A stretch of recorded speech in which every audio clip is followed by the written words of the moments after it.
Formal nang inilunsad ng Police Regional Office o Pro-12 ang Rifle Marksmanship Training. Ito ay bilang bahagi ng pagpapalakas ng kanilang kahandaan sa police operation at pagpapanatili ng kaligtasan ng publiko.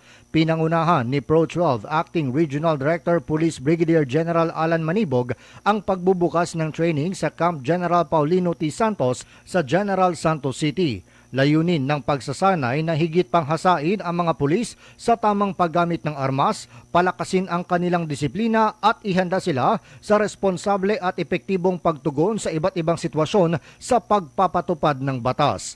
Ayon kay Manibog, ang kahusayan sa paghawak ng armas ay dapat laging kaakibat ng disiplina, wastong pagpapasya at pananagutan. Anya, inaasahang mas mapagtitibay pa ng naturang pagsasanay ang profesionalismo at kakayahan ng mga pulis sa paglilingkod at pagprotekta sa mamamayan. John Shonosa, NDBC, Bida Balita.